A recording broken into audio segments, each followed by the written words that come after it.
Este vídeo é uma produção dos alunos Daniel Henrique, Eduardo Vital e Wilton Rodrigues, para a disciplina Fundamentos da Arquitetura de Computador do curso de Engenharia de Software da Universidade de Brasília, Campus Gama.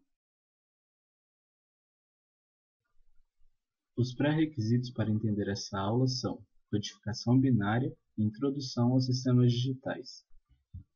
Ao final desta aula, esperamos que você seja capaz de compreender os princípios dos códigos de detecção de erros e sua importância para as memórias de computadores. Sabemos que todo sistema de memória composto por semicondutores está sujeito a erros. Esses erros podem acontecer devido a diversos fatores, como interferência eletromagnética, variação de tensão, energia estática e até mesmo raios cósmicos. Por conta dessa fragilidade, podemos ter a confiabilidade e integridade dos dados que estamos armazenando na memória comprometida, e o mesmo vale para qualquer informação que seja oriunda desses dados. Para contornarmos esses problemas, utilizamos os códigos de correção de erro, Error Correcting Codes, que tratam e corrigem esse tipo de erro. Antes de entrarmos a fundo no assunto, devemos assimilar alguns princípios. O primeiro é a forma como os dados são gravados na memória, ou seja, através de códigos binários. Cada código possui n bits, como exemplo, o código 1011, que possui 4 bits.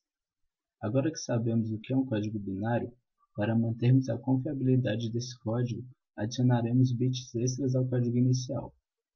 A esses bits extras, damos o nome de bits de paridade, ou de verificação, pois, como já foi dito, são eles que terão a função de verificar a integridade do código binário. Por fim, quando fazemos essa adição dos bits de paridade aos bits de código inicial, temos uma palavra-código. Foi Richard Remy quem, em 1950, desenvolveu o algoritmo para detecção e correção de erros. Graças à sua simplicidade e eficiência, esse algoritmo ainda vem sendo usado até os dias de hoje em diversas áreas, como computação, processamento de sinais e telecomunicações. Vejamos agora como utilizar essa funcionalidade. A palavra de memória, ou seja, o código inicial, juntamente com os bits de paridade, darão origem à palavra código. Os bits de paridade ocupam as posições múltiplas de 2, ou seja, 1, 2, 4, 8, 16 e assim por diante. Os bits da palavra de memória ocupam sequencialmente as demais posições. Cada bit de paridade verifica posições específicas de bits. Podemos escrever formalmente esse conceito da seguinte forma: o bit B é verificado pelos bits B1, B2 até BJ, tal que B1 mais B2 mais BJ seja B. Simplificando, como descrito nos exemplos, caso queiramos verificar o bit 3, essa verificação será feita pelos bits 1 e 2, pois 3 é 1 mais 2. Da mesma forma, para o bit 15, que é verificado pelos bits 8, 4, 2 e 1, pois 15 é igual a 1 mais 2 mais 4 mais 8. Os bits de verificação assumem valores 0, quando a soma dos bits verificados módulo 2 é igual a 0, e 1, quando a soma dos bits verificados módulo 2 é igual a 1. Para ficar mais claro, vamos usar como exemplo a palavra binária 1, 0, 0, 1, 0 e aplicar o código de Remy. Lembrando que a posição dos bits múltiplos de 2 serão reservados para os bits de paridade. Devemos começar a preencher a palavra 1, 0, 0, 1, 0. Como se pode ver, 1 na posição 3, 0 na posição 5, 0 na posição 6, 1 na posição 7 e 0 na posição 9. Note que as posições 1, 2, 4 e 8 não foram preenchidas ainda, por serem reservadas para os bits de paridade.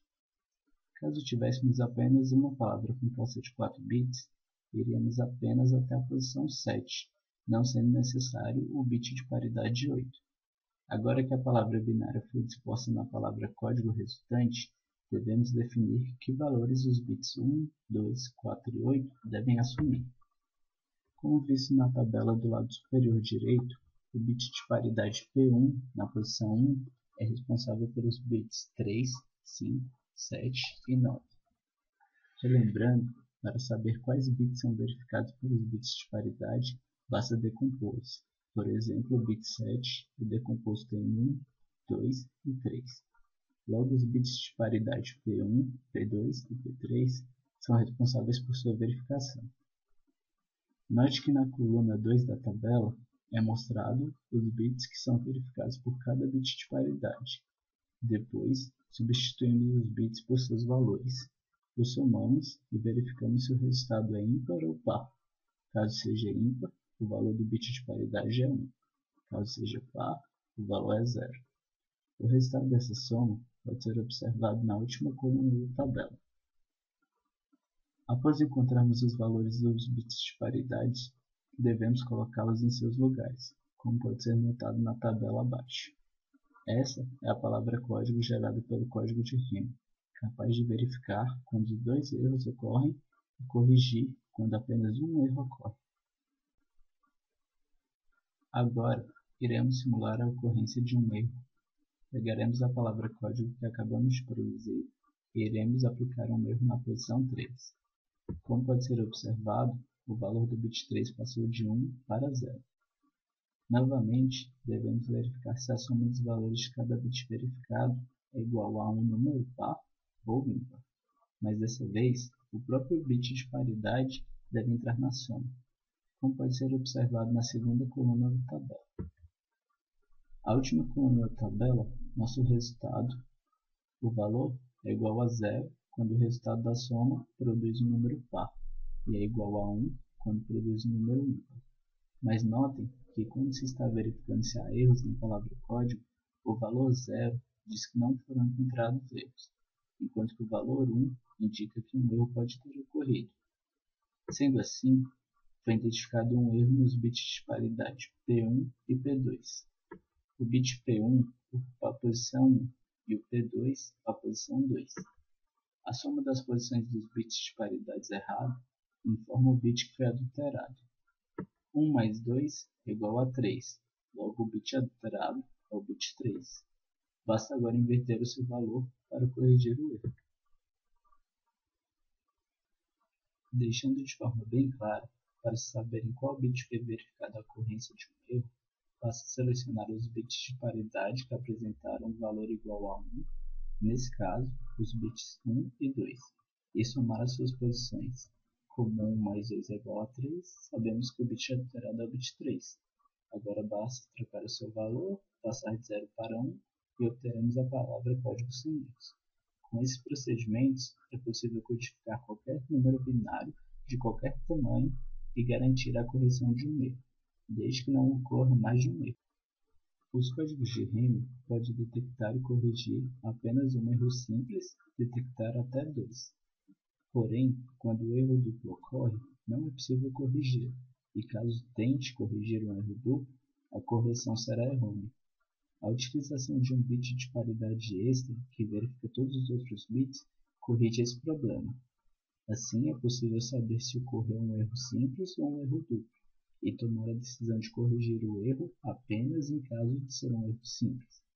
Esse código de Hamming estendido é bastante utilizado em sistemas de memória de computador, sendo conhecido como SECDED, Single Error Correction, Double Error Detection, correção de erro único e a detecção de erro duplo. Códigos de correção de erros são utilizados em memórias chamadas SCC, Error Correction Code. Essas memórias são específicas para computadores em que a corrupção de dados não pode ser tolerada sob nenhuma circunstância. Dessa forma, os dados lidos na memória são sempre os mesmos que foram gravados, mesmo que eventualmente tenha ocorrido algum erro. O uso dessas memórias ocorre principalmente em servidores, em que a probabilidade de ocorrer um erro é maior devido ao seu funcionamento ininterrupto e também à importância dos dados armazenados. Como pode ser notado na figura abaixo, a principal diferença física desse tipo de memória é um chip adicional reservado somente para a detecção e correção de erros. Podemos concluir que, embora a tecnologia empregada no hardware tenha progressivamente diminuído a ocorrência de erros, A detecção e correção de erros em dispositivos de armazenamento de dados é fundamental quando se precisa garantir a integridade dos dados do sistema.